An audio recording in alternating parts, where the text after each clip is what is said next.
बिस्मिल्लाहिर्रहमानिर्रहीम, अस्सलाम वालेकुम। आप देख रहे हैं program news today with Tanzeela Mazhar. Program में आपको खुशामदीद कहते हैं जी। 16 अप्रैल को कराची से एक बच्ची दुआ ज़हरा लापता हुई थी और उसके बाद एक सिलसिला है एक ऐसे इशू का जिसके हवाले से पाकिस्तान में एक तरफ तो लगता है कि अवेयरनेस बिल्कुल नहीं है, दूसरी तरफ जो डिस्कोर्स बना पब्लिक में उसने बहुत सारे सवाल उठाए। बिलखुसूस अगर जुडिशल सिस्टम की बात करें, जैसे इस केस को वहाँ पे डील किया जाता रहा है, क्योंकि वो बच्ची जब सामने आई लापता होने के बाद तो उसने 21 साला ज़हीर से पंजाब में आके शादी कर ली थी, निकाह कर लिया था। लेकिन बच्ची के वालिदैन बार बार ये कहते रहे, इसरार करते रहे कि बच्ची कम उम्र है, माइनर है, और माइनर के साथ शादी चाहे वालिदैन की रज़ामंदी से हो या वालिदैन की रज़ामंदी के बग़ैर हो, वो पाकिस्तान के कवानीन के तहत जुर्म है। और उसमें कुछ कन्फ्यूजन्स हैं, कुछ पैरेलल हम हमेशा बात करते हैं कि एक जुडिशल सिस्टम है पाकिस्तान का जिसमें ओवरलैपिंग की वजह से लकूनाज हैं। लेकिन अगर हम उन लकूनाज को एक साइड पे रखें तो जो मामला है वो मामला तो बड़ा सीधा था कि एक कम उम्र बच्ची है जो अपने किसी भी तरह के फ़ैसले करने की अभी उसकी हैसियत नहीं है, जो कानूनी हैसियत होती है। क्योंकि हम अगर 18 साल से कम उम्र किसी बच्चे को वोट करने का हक़ नहीं देते, हम उसको उसकी आइडेंटिटी नहीं देते, यानी कि शनाख्ती कार्ड नहीं देते, तो शादी जैसा अहम फ़ैसला वो बच्चा या बच्ची कैसे कर सकता है। तो पहले एक मेडिकल बोर्ड बना था जी, मेडिकल बोर्ड तो नहीं था, वो एक डॉक्टर की एक मेडिकल रिपोर्ट थी जिसमें बच्ची की उम्र 17 साल के करीब बताई गई थी। और अगर हम मुख्तलिफ़ सूबों में जो कम से कम शादी की उम्र है उस कानून को देखें तो कुछ वहाँ पे भी तज़ादात हैं। पंजाब में लड़कियों के लिए 16 साल की उम्र है। तो उस वक्त जो सिंध हाई कोर्ट ने फ़ैसला किया था वो अपनी नौयत का एक अजीब व गरीब एक फ़ैसला था, क्योंकि उसमें मुअज़्ज़ज़ अदालत ने कहा कि दुआ ज़हरा अपनी मर्ज़ी से फ़ैसला कर ले। सवाल ही तो उस मर्ज़ी का है कि क्या कानूनी तौर पर बच्ची इस काबिल है कि वो अपनी मर्ज़ी का फ़ैसला कर ले, और फिर उसको कानून प्रोटेक्ट कहाँ पे करता है, उसके राइट्स कहाँ पे प्रोटेक्ट होते हैं। तो ये सिर्फ दुआ ज़हरा का मामला नहीं है। पाकिस्तान में इससे पहले भी कम उम्र बच्चियों और बच्चों दोनों की शादियों के हवाले से बहुत ज़्यादा तज़ादात रहे हैं। हमारी पार्लियामान के अंदर भी इस इशू को दबाया जाता रहा है, इस इशू के ऊपर मुख्तलिफ़ आरा आती रही हैं, जिसकी वजह से ये कन्फ्यूजन ज़्यादा बढ़ गया है। अब जो लेटेस्ट अगर दुआ ज़हरा केस की सिर्फ बात करें तो एक मेडिकल बोर्ड बड़ा हाई पावर्ड सिंध हुकूमत ने बनाया था। इस मेडिकल बोर्ड ने एक बहुत ही डिटेल्ड इन्वेस्टिगेशन के बाद मुत्तफ़िका तौर पर यह फ़ैसला किया है कि बच्ची की उम्र 15-16 साल के दरमियान है, मतलब 15 साल और कुछ महीने आप कह लें उसको है। और जब ये बच्ची लापता हुई थी उस वक्त उसकी उम्र जो है वो 14 साल और कुछ थी। मसला सिर्फ दुआ ज़हरा का नहीं है, मसला इस पूरे निज़ाम का है। एक बच्ची ये उसकी शादी का मामला नहीं है, बल्कि उसने कल माँ बनना है। क्या एक छोटे बच्चे को आप इस काबिल समझते हैं कि वो बच्चा पैदा कर ले, फिर कल वो माँ बन जाए, और फिर वो उसके ऊपर जो ज़िम्मेदारियाँ आनी हैं जिस्मानी तौर पर, जहनी तौर पर, नफ्सियाती तौर पर, क्या कोई भी माइनर बच्चा हो या बच्ची वो ये सब सह सकता है या नहीं? इस हवाले से क्यों दो राय पाई जाती हैं, ये वो बुनियादी सवाल है जिसको आज के प्रोग्राम में हम उठाने की कोशिश करेंगे। फिर एक बहुत अहम किरदार मीडिया का है। एक हद तक बड़ा पॉजिटिव था कि ये बच्ची जब लापता हुई बहुत शोर मचा, उसके वालिदैन की सुनवाई हुई मीडिया की वजह से। लेकिन जब ये बच्चे सरफेस पे आए, 21 साल का ज़हीर है, उसको तो आप बालिग कह सकते हैं, लेकिन दुआ तो बच्ची है।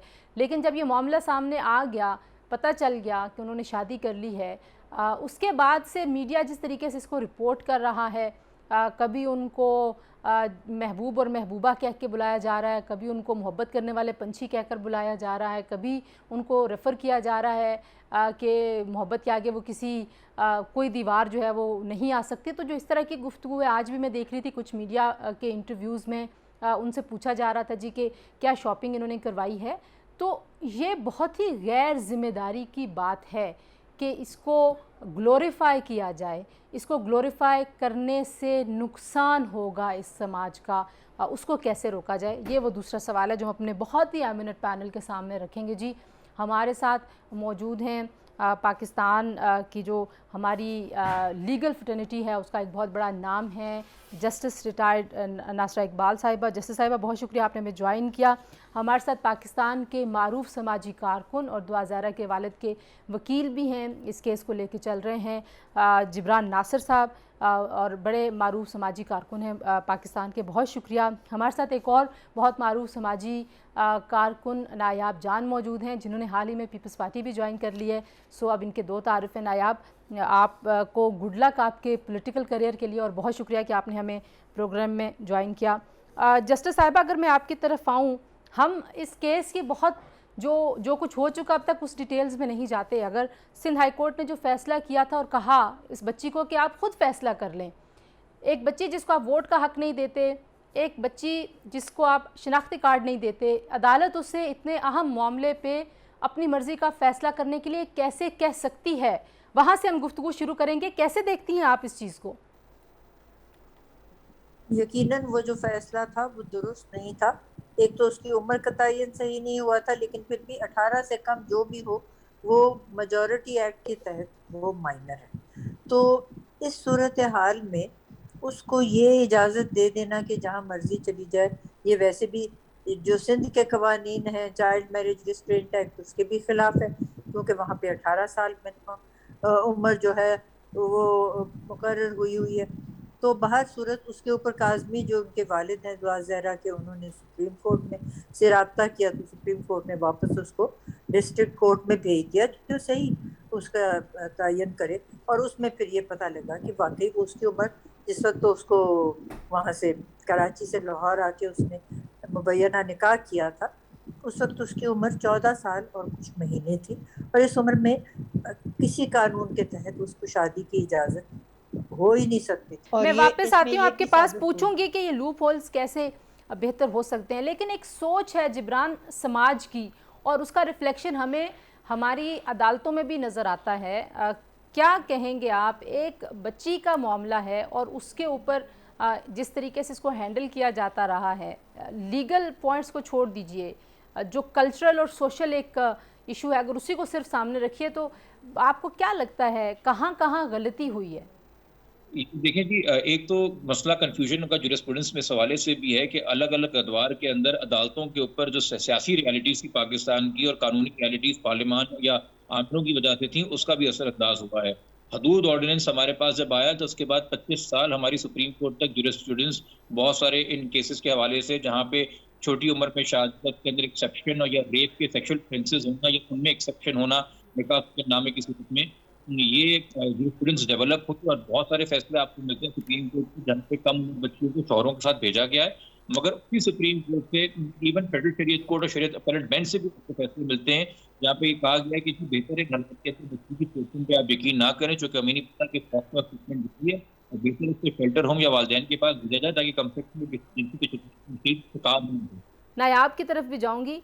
मैं जब आपसे जिब्रान से मैं कह रही थी नायाब के लीगल, क्योंकि लीगल पॉइंट्स में तो बड़ा क्लियर कट लिखा हुआ है कि एक माइनर को आप ये चीज़ें करने की आप उनको लीगल मतलब उनकी हैसियत नहीं है, लेकिन फिर भी राइटली पॉइंटेड आउट कि शायद ख़वातीन कम हैं, और जो हमारी एक सोशो कल्चरल तरबियत है जजेस हजरात की, ख़वातीन तो वैसे वहाँ बड़ी कम हैं, तो वो आड़े आती है। दुआ के केस को भी अगर आप देखें नायाब, तो आपको यही लगता है कि ये वजूहात रही हैं जिसकी वजह से ये पूरा मामला इतना कॉम्प्लिकेटेड हो गया है? जी बिल्कुल तंजीला, बहुत शुक्रिया। आपने बिल्कुल ठीक कहा। एक तो इस बात को भी दोहराना चाहूँगी कि इस तरह की जो लेजिस्लेशन है, प्रोग्रेसिव लेजिस्लेशन, और ख़ास करके ख़वातीन से मुतल्लिक और बच्चियों से मुतल्लिक जो लेजिस्लेशन है, उसको टेबल करना, उसको पास करवाना, वही एक बहुत बड़ा मरहला होता है। वहाँ पर भी हमारी जो ख़ास तौर पर एक जो मिसोजिनी प्रेवलेंट है, वो सामने आ जाती है और बहुत सारी रुकावटें डाली जाती हैं। उसी तरह मेरे ख्याल में एक बहुत इंटरेस्टिंग चीज़ है जो इस केस से मेरे सामने आई है।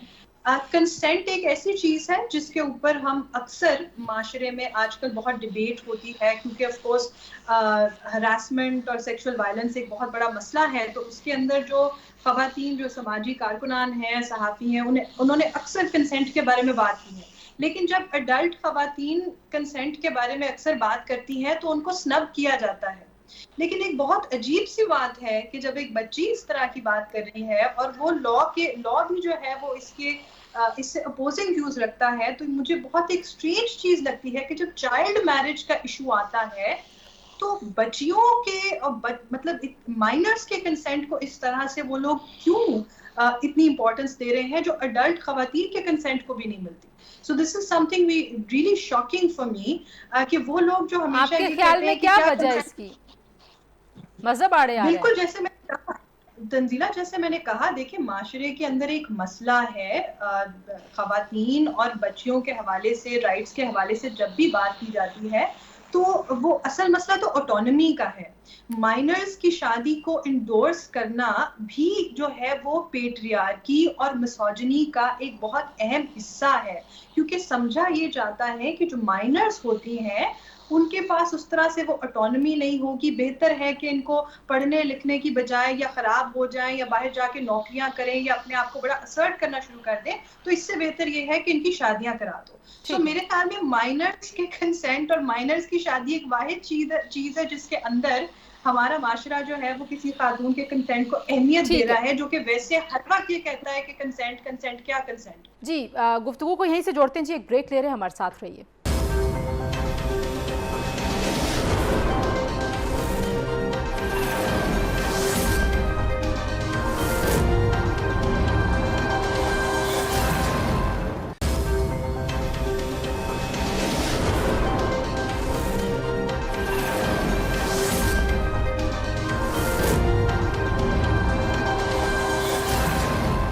प्रोग्राम में एक बार फिर आपको खुशामदीद कहते हैं। हम बात कर रहे थे जो इसमें बुनियादी नुक्ता निकलता है, जैसे साहिबा पहले अगर आप उस पर कमेंट करें कि जो हमारे जो जजेस हैं वहाँ पे या पूरी जो जुडिशरी है उसमें आपको लगता है तरबियत का फुकदान है, सोच का फुकदान है, या कोई उनके ऊपर असर है बहुत ज़्यादा उस ओवरलैपिंग सारे निज़ाम का, चाहे वो शरीयत कोर्ट्स हूँ, चाहे वो जो हमारे हुदूद ऑर्डिनेंस का भी जिक्र किया, हुदूद लॉज का एक बहुत तारीख बाब है पाकिस्तान की लीगल हिस्ट्री में, तो उससे डर है कोई? आपको लगता है कि जजेस मुतासर होते हैं, असर में आ जाते हैं, दबाव में आते हैं इस तरह की चीज़ें जब पब्लिक डिस्कोर्स में बहुत ज़्यादा इंसेनिटी हो, तो जजेस को आना चाहिए दबाव में? जस्टिस साहिबा, बिल्कुल नहीं आना चाहिए। देखिए, जुडिशरी जो है वो एक ऐसा सतून है रियासत का जिस पर के पास लोग जाते हैं दादरसी के, लेकिन औरतें जज कम हैं, मर्दों के रवैये जो हैं वो पेट्रियार्कल हैं, उनको समझ ही नहीं है, उनका शऊर भी सही नहीं है, उनको ट्रेनिंग देने की ज़रूरत है। आधी आबादी तकरीबन तो हमारी औरतों की है, इसलिए उनका जो है मुद्दा वो समझना औरतों के लिए ज़रूरी है। फैमिली कोर्ट्स हैं, वहाँ पे तो ये बात होती है, लेकिन जब आप दूसरे आला अदालतों में जाते हैं वहाँ तो अब औरतें ना होने के बराबर। तो औरतों का होना चेंज कर लेगा जिब्रान, लेकिन जो सरदस्त हमें मामला नज़र आता है, आपको लगता है कि रिलीजियस जो एक हमारे यहाँ एक डिबेट है जिसका मैंने भी रेफ़र किया था, आप क्योंकि जिक्र करते, कौमी असम्बली में भी एक तनाज़ा है, विरासत के हवालों में भी हम डिवाइडेड हैं। कम से कम जो उम्र है शादी की, उसमें आपने देखा कुछ अर्सा पहले एक पार्लियामेंटेरियन ने एक माइनर से शादी की जिसके ऊपर बड़ी डिबेट हुई। तो रियासत की सोच में क्लैरिटी है या कॉन्ट्रडिक्शन है? देखिए, हमारी तो हिस्ट्री ही मस की गई है, हम तो अपनी असल तारीख जो है उसको भी नहीं पढ़ते और पढ़ाते। कंफ्यूजन तो डेफिनेटली होगी। हम आज तक जो है अपनी रूट्स ढूंढ रहे हैं कि हमारी जेनेसिस क्या है, हम किधर से आए थे, किधर को जा रहे हैं, हम हिंद से आए थे, तुर्कों से आए थे या अरब से आए थे। कंफ्यूजन तो हर तरीके से है। और फिर हम कन्वीनियंस के मुताबिक जो है वो मॉडरेट भी हो जाते हैं, कन्वीनियंस के मुताबिक हम जिहादी भी हो जाते हैं, कन्वीनियंस के मुताबिक हम डेमोक्रेटिक भी हो जाते हैं, कन्वीनियंस के मुताबिक हम सेक्युलरिस्ट भी हो जाते हैं। ये सारे मामला तो रहते हैं। बट देखिए, मेरी जितना मैंने मुताला किया थोड़ा बहुत बाकी मज़ाहिब का, मुझे जो उसमें इस्लाम में एक खूबसूरत बात लगी कि हमारे यहाँ जो मैरिज कॉन्ट्रैक्ट है वो सिर्फ कोई डिवाइन या सीक्रेट चीज़ नहीं है, वो बुनियादी तौर पे एक सिविल कॉन्ट्रैक्ट है। यानी कि मर्द और औरत को दोनों को आज़ादी दी गई है कि आप अपनी टर्म्स ऑफ एंगेजमेंट इसमें रखें, तलाक का हक आपने देना है, डेलीगेटेड राइट ऑफ डिवोर्स आपने देना है, हक मेहर के और हक मेहर की अदायगी के टर्म्स भी आने। और उसके अलावा भी अगर आप कोई शिकायत लिखना चाहते हैं तो ज़रूर आपको खुद की जा सकती है। तो यकीनी तौर पे और फेडरल सिविल कोड का 2012 का एक बड़ा खूबसूरत फैसला था इसके हवाले से कि देखिए सिर्फ जिनसी बलूगत नहीं, आपका आकिल होना भी, अकल से मेंटली भी आपका बालिग होना, ये भी बहुत मैटर करता है। तो क्या 13-14 साल की लड़की हो या लड़का हो, क्या वो अपने मुस्तकबिल के हवाले से एक सिविल कॉन्ट्रैक्ट जो इस्लाम उनको ऑफर कर रहा है, क्या उसको वो से पढ़ के समझ के अपने मुस्तकबिल के फैसले कर सकते हैं? यहाँ तो ये होता है कि जो दीन आपको सहूलियतें दे रहा है, तो आप दीन का ही नाम हमारा लेके सहूलियतें ले रहे हैं अपने आप से।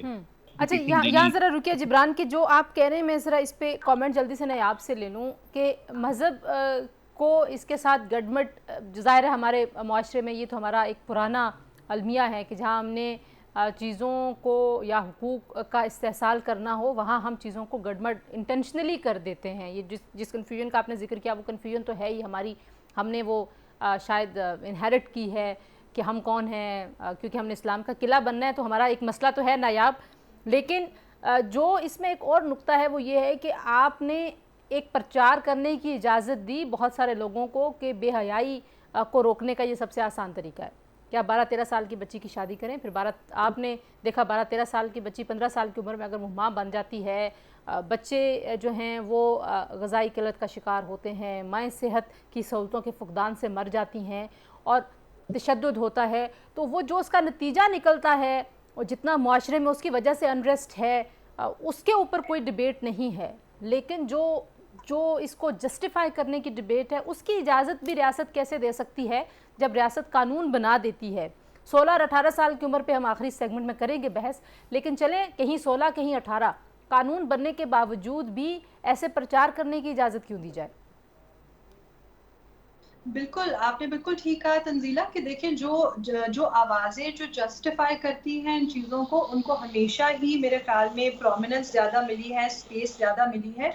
और ये बात आपने बिल्कुल ठीक की है। मैं पहले भी यही कह रही थी कि जो कम उम्र की शादी है उसको अक्सर इसलिए प्रमोट किया जाता है, इसीलिए मैं उसको मिसोजिनी के साथ, पिदरसरी के साथ लिंक कर रही थी, क्योंकि ये जो एक सोच पाई जाती है हमारे माशरे के अंदर कि जितना ज़्यादा एक लड़की पढ़ लिख जाएगी, जितनी ज़्यादा वो बाशऊर हो जाएगी, इंडिपेंडेंट हो जाएगी, तो वो और मसाइल क्रिएट करेगी हमारे लिए। तो बेहतर ये है कि इससे पहले कि इसके अंदर ये ख्वाहिशात पैदा हो, इसके अंदर आज़ादी की ख्वाहिश पैदा हो, इसके अंदर कहीं आने जाने की ख्वाहिश पैदा हो, तो इससे बेहतर है कि हम इसकी शादी कर दें। अब इसके मुख्तलिफ रीजन है, ऑफ कोर्स बहुत सारे ऐसे घराने हैं जिनके अंदर इकोनॉमिक नेसेसिटी की वजह से, जो उनके माशी जो हालात हैं उसकी वजह से भी चाइल्ड मैरिजेस होती हैं, लेकिन साथ ही साथ जो इसका ये एक सोशल पहलू है उसको हम इग्नोर नहीं कर सकते, बिकॉज बहुत प्रोमिनेंट वॉइसेस हैं जो ये कहती हैं और हमारे माशरे के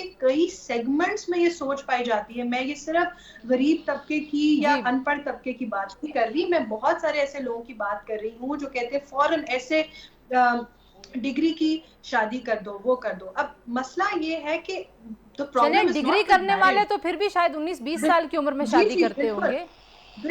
The problem is not with marriage, the problem is with the logic। यानी इसके पीछे लॉजिक ये है कि जितना ज्यादा आप इनको करते रहेंगे उतना ज्यादा ये हाथ से निकलती रहेंगी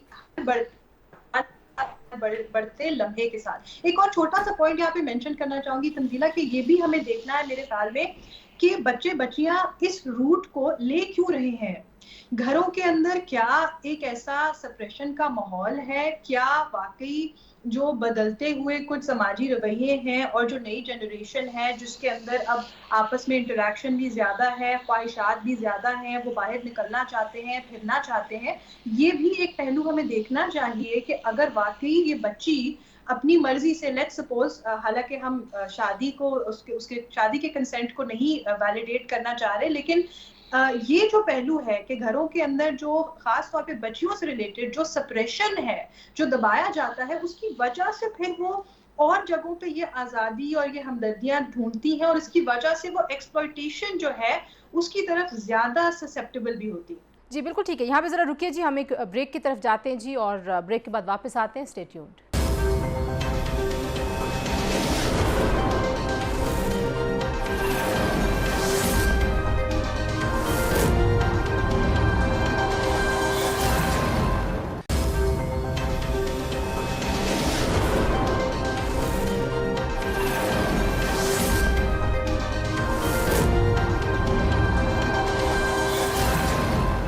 प्रोग्राम में एक बार फिर आपको वेलकम बैक कहते हैं जी। और जिब्रान, आप इस पे कमेंट कर दें। मैं आज देख रही थी कि मीडिया वाले ज़ाहिर है उनकी भी कोई जिम्मेदारी बनती है कि जब वो इस तरह के इश्यूज़ के ऊपर रिपोर्ट करें तो कुछ सेंसिटिविटीज़ को मलहूज़ रखें। तो इसको ग्लोरीफाई आपको लगता है कि किया जा रहा है? कभी उनको मोहब्बत करने वाला जोड़ा कहा जा रहा है, कभी मोहब्बत की दास्तान कहा जा रहा है, कभी पता नहीं क्या क्या कहा जा रहा है। यार, जिस मीडिया के ऊपर लोगों के ऊपर तौहीन रसालत के इल्ज़ाम लगते हैं, जिस मीडिया पे आप जिसको चाहें जदीद उसकी गद्दार कह देते हैं, जिस मीडिया पे आप जिसको चाहें माँ बहन के किरदार के ऊपर हमारे मुल्क के साबिक़ वज़ीर-ए-आज़म मुल्क के मौजूदा वज़ीर-ए-आज़म की भतीजी के बारे में एक गुफ्तगू जलसे में करते हैं। अब उन को जो ना कभी मीडिया स्कूल गए हैं, ना कभी ट्रेनिंग में, आजकल मोबाइल पर कोई सहाफ़ी बनाता है, उनके खिलाफ खबरें कहाँ गई? बाकी खबरें तो इस मुल्क की जो है कर सकती हैं। तो मैं मीडिया वालों से क्या शिकायत करूँगा? वो एक बात मैं पहले कह रही थी, कुछ केस के पस मंज़र में तो मेरे रिपोर्टिंग हुई है, जिसकी वजह से शायद लोगों ने वो व्यू फॉर्म नहीं किया, वो इन्फॉर्म्ड व्यू फॉर्म किया। और देखिए, सॉरी जिब्रान, एक मिनट रुकिएगा, आप बोलें। जी, लड़का उसमें अपने शनाख्ती कार्ड के मुताबिक 20.5 साल का है। लड़की जो है अपने शनाख्ती के मुताबिक अगवा के वक़्त 13 साल 11 महीने की, और अब जाके वो 14 साल 1 महीने की है। जो मेडिकल एविडेंस है वो आपको एक रेंज देता है, वो सपोर्ट करता है कि क्या नादिरा के डॉक्यूमेंट सही कह रहे हैं या बच्ची की अपनी स्टेटमेंट सही कह रही है। तो मेडिकल रिपोर्ट के मुताबिक नादिरा के डॉक्यूमेंट सही कह रहे हैं। और इसमें जो बहुत ज़्यादा तकलीफ की बात है और ट्रपिंग बात है वो ये है कि मुलज़िम ने जो अपना बयान पुलिस को रिकॉर्ड कराया है, और पुलिस की भी मैं वारिद हूँ कि उन्होंने इंटरोगेशन नहीं की, उन्होंने बतौर विटनेस का एक बयान रिकॉर्ड किया है। उसमें कह रहा है कि मैं 3 साल से इस लड़की से PUBG मोबाइल के ज़रिए चैटिंग फोरम जो उस मोबाइल में है रास्ते में हूँ। अगर मैं ये बात मान लूँ, जो मुलज़िम खुद खुशी से बयान दे रहा है पुलिस को, तो बच्ची उस वक़्त 11 साल की थी और लड़का तकरीबन लगभग 18 का बनता है। कौन से माशरे के अंदर और किस ज़हनी कैफियत के अंदर हम ये चीज़ अलाउ कर सकते हैं कि एक 18 साल का लड़का जो शायद अपनी उम्र की होने की वजह से अपनी जिस्मानी या दूसरी ज़रूरतें पूरी करने के लिए ज़हनी तौर के ऊपर उसका वो रुझान हो या ज़हन बना हुआ हो, तो दूसरी तरफ जो एक वल्नरेबल लड़की है जो गेमिंग में आई है, उसको लड़का चैट पे मिल गया, वो 11 साल की थी और 3 साल तक उसके राब्ते में है। तो आप फिर वालिदैन की तरबियत ना देखें ना, आप ये भी देखें ना कि जिस कैफियत में बच्ची बात कर रही है वो 3 साल की ग्रूमिंग भी है। जो मल्टीपल केस किए हुए हैं चाइल्ड मैरिज के, उसमें हमेशा नजर आता है कि वाकई से साल पहले, 1.5 साल पहले, 2 साल पहले, 3 साल पहले। और ये दूसरी बात ये भी है कि देखिए, हमें सब्जेक्टिव नहीं होना चाहिए। अगर हम सब्जेक्टिव होंगे तो हम 20 करोड़ की कौम में कभी भी एक यूनिफॉर्म सिस्टम पैदा नहीं कर सकेंगे। ये लड़का 20 के बजाय 3.5 का भी नहीं कर सकता था, 40 का भी नहीं कर सकता था, 50 का भी नहीं कर सकता था।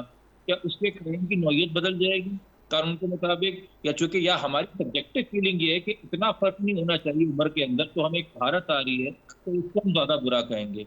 ये मैं मीडिया के हवाले से कर रहा हूँ, जो इसके साथ कहते हैं ना शादी का जोड़ा और रोमांटिक कपल और क्या क्या बातें, तो ये तो हम अपनी सब्जेक्टिव कन्वीनियंस के हवाले से चीजें चेंज कर रहे हैं। कानून अगर हो तो सबके लिए हो, बट देन हमारे मीडिया के अंदर ना कोई एथिक्स ट्रेनिंग है, लाइक फॉर व्यूज की गेम है। और जब से सारे चैनल डिजिटल यूट्यूब के ऊपर आए हैं तो वो तो फिर बना के खबरें और थंबनेल्स ऐसे लगाते हैं कि खुंसनी मुल्क के अंदर जो ऑलरेडी बहुत मुश्किल का शिकार है। किसने करनी है तरबियत समाज की? क्योंकि हम देख रहे हैं कि कानून तो बन जाते हैं लेकिन उनको मानने के लिए ज़हनी तरबियत की भी ज़रूरत है, जिसमें जजेस भी हैं, सहाफ़ी भी हैं, वालिदैन भी हैं। तो ये तरबियत किसकी ज़िम्मेदारी है? ये भी आप समझती हैं कि रियासत की ज़िम्मेदारी है या कोई मिल बैठ के कुछ स्ट्रेटजी बनानी होगी? क्योंकि ऐसे जितने भी मसाइल हैं, हमारा मुआशरा बहुत उन पे तकसीम है। देखिए, रियासत हर चीज़ की जिम्मेदारी नहीं ले सकती, और आपने अभी बात की थी कि मीडिया पर बहुत भारी जिम्मेदारी है, क्योंकि हर एक के पास हर घर में एक ना एक फ़ोन है और फ़ोन के ऊपर वो सब सुनते हैं कि मीडिया क्या कहते हैं। और मीडिया जो है 4th pillar of the state अब हो गया है। उनको चाहिए कि मुस्बत बातें करें, लोगों की तरबियत करें और ये बताएं कि ये बचपन की शादी जो है ये माशरे के लिए जो मुज़र है, उसके अलावा ये तो जुर्म है। और जब तक ये बात वाज़े तौर पे लोगों की समझ में ना आएगा, ये तो होता रहेगा। और आपको पता, हमारी सबसे बड़ी प्रॉब्लम अभी ये है कि हमारे यहाँ कसरत आबादी है और ये जो है जेंडर का प्रॉब्लम, ये 153 नंबर है हमारा, है 155 5 स्टेट्स में से जेंडर गैप के ऊपर। तो इसका हमने इस्लाह करनी बहुत जरूरी है, और उसके लिए ये भी है कि पार्लियामान को भी आपने वाजे करना है कि कानून साजी करें। आगे आपको पता फोर्स कन्वर्जन और चाइल्ड मैरिजेस पे कानून आया था और उन्होंने उसको सुना ही नहीं, क्योंकि वहाँ जो कमौलवी बैठे हुए थे उन्होंने उसको मुस्तरद कर दिया। तो ये जो सारी बातें हैं ना, ये इसको आपको जरा गौर करने की जरूरत है, इसके ऊपर ज्यादा से ज्यादा मीडिया को देने की जरूरत है, इम्पोर्टेंट। ठीक है, आप कह रही हैं कि गुफ्तगू जितनी ज़्यादा होगी उस हवाले से अवेयरनेस आ जाएगी और रियासत जो है वो सारी जिम्मेदारी नहीं ले सकती। अच्छा जैसा मैं आपसे लास्ट कमेंट ले लूँ, फिर मैं जिब्रान की तरफ जाऊँगी। किस तरीके से आप देखती हैं कि अब जहाँ पे ये मामला है कितना कैसे इसको हैंडल किया जाना चाहिए कि ये एक प्रेसिडेंट बने इस पूरे कर्ज को हमेशा के लिए ख़त्म करने के लिए या उसको एड्रेस करने के लिए एक प्रेसिडेंट तो कम से कम सेट किया जा सके? मेरा ख्याल है काज़मी साहब जो वालिद हैं उसके दुआ ज़हरा के, उन्होंने जिब्रान नासिर के ज़रिए ये बात वाज़े की है कि ये जुर्म है और इसकी शादी जो है इसको वॉइड डिक्लेयर करना चाहिए, क्योंकि ये मुमकिन ही नहीं है। निकाह खान को भी सज़ा होनी चाहिए, और वो जो ज़हीर है जिसके साथ उसने वो बैना निकाह किया वो निकाह तो है ही नहीं, इसलिए उसको रेप की, उसको अबडक्शन की, इन सारी चीज़ों की सज़ाएं मिलनी चाहिए। और जब ये सज़ाएं मिलेंगी तो ये मिसाली तौर पे ये तमाम मामला का फैसला होगा, और मेरा ख्याल है लोग जो है उसको उनको ये इस बात का शऊर भी हो जाएगा कि इस तरह करना जो है उससे माशरे को नुकसान भी है। और लड़कियां जो हैं बच्चियां पैदा करती हैं, एक तो हमारे हाईएस्ट जो इस वक्त है फीमेल मोर्टेलिटी रेट है, और फिर आबादी की कसरत और बच्चे जो मर जाते हैं, ये सारी बातें जो हैं। तो आप कह रही हैं कि वॉइड उसको डिक्लेयर करना चाहिए और उसको जुर्म कहना चाहिए। नायाब कंक्लूडिंग रिमार्क्स में आप क्या कहना चाहेंगी, कैसे इसको एज अ प्रेसिडेंट जो है वो देखा जाना चाहिए? क्या एक्सपेक्टेशन है आपकी? ज़ाहिर है केस तो अभी सब जुडिस है, लेकिन स्टिल मामला पूरा कहाँ पे आप समझती हैं कि जाके हल होना चाहिए? मेरे ख्याल में बिल्कुल इसी तरह ही होना चाहिए।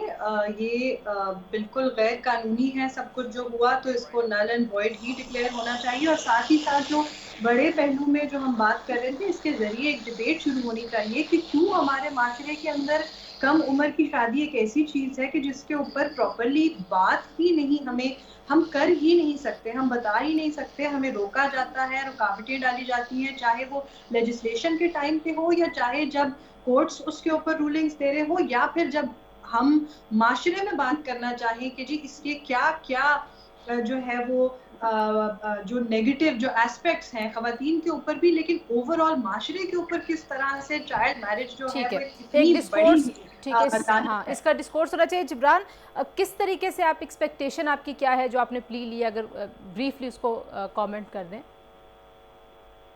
देखिए, एज अ लॉयर इन अ सब जुडिस मैटर हमें कोई एक्सपेक्टेशन जो है ना सिर्फ इतनी महदूद रखनी चाहिए कि अदालतों पे भरोसा है और उम्मीद है वो इंसाफ करेंगी। ठीक है, आउटकम्स प्रेडिक्ट कानून अपनी जगह वाज़े है, बट यकीनी तौर पे तमाम जजेस को इस बात का इदराक होना चाहिए कि ये एक किसी बच्ची का केस नहीं है। इस सतह के ऊपर जिस सतह पर ये केस है, एक नज़ीर बनेगी, वो नज़ीर तमाम तर बच्चियों को पूरे पाकिस्तान में और बच्चों को इम्पैक्ट करेगी। जहाँ हम बात कर रहे हैं निकाह की और बच्ची की कंसेंट की, वहाँ हम तमाम चीज़ें भूल गए हैं कि कानून है वालिदैन की, यानी कि गार्डियन का जो राइट है कस्टडी का, एक माँ का अपनी आगोश में अपने बच्चे को पालने का वो राइट भी है। जब किडनैपिंग होती है तो वो राइट वायलेट होता है। मेरे ख्याल में वो बात कहीं खो गई है, ज़्यादा दूसरी तरफ निकल गए हैं। आखिरी में बात में ज़रूर करना चाहूँगा, शायद इस वक्त ये बिल्कुल बेमकसद बेमायने हो, ये सच बात है कि जब बच्ची शुरू में गुमशुदा हुई थी और नहीं पता था इल्म के क्या हुआ है, तो यकीनी तौर पे उसका नाम और तस्वीर शाया करना ज़रूरी था। मगर अब जिस तरीके से केस जिस तरफ जा रहा है, और जस्टिस नासरा इकबाल साहिबा ने कहा कि इसमें कुछ सेक्शुअल ऑफेंसेस होंगे, अब मुझे नहीं पता ये कैसे किया जाए, मीडिया खुद इस चीज़ को एहतियात करेगा कि नहीं करेगा, बट अब मेरे ख्याल में बच्ची का नाम ना लिया जाए, आप वालिद के नाम से या किसी और नाम से इसको मतवज्जो करें, बिकॉज बच्ची रिकवर होनी है इंशाल्लाह, उसके आगे उसकी पूरी ज़िंदगी होनी है। और डिजिटल की दुनिया में आप गूगल पे अपना नाम लिखेंगे तो 50 साल बाद भी आपको बताया ठीक है, कि शी इज़ उसके बारे अ में। सर्वाइवर, और सर्वाइवर्स के साथ जो है वो मीडिया के लिए एक एथिकल कोड तो है सारी दुनिया में, लेकिन हमारा मीडिया उसको कैसे फॉलो करेगा इस केस में। बहुत अच्छी बात है जिब्रान जी जिस पे आपने कंक्लूड किया। बहुत शुक्रिया जिब्रान नासिर साहब, नायाब जान साहिबा और जस्टिस नासिर इकबाल हमारे साथ मौजूद थी जी। बहुत अहम मामला एक बच्ची का नहीं, पाकिस्तान में एक ऐसा प्रेसिडेंट सेट होना चाहिए, एक डिस्कोर्स बनना चाहिए, और रियासत जो कवानीन बनाए हैं उसके लिए समाज की सोच को भी किसी रहनुमाई की तरफ लेकर जाना ज़रूरी है। आज के लिए इतना ही, हमें इजाज़त दीजिए, अपना बहुत सारा ख्याल रखिए, अल्लाह हाफ़िज़।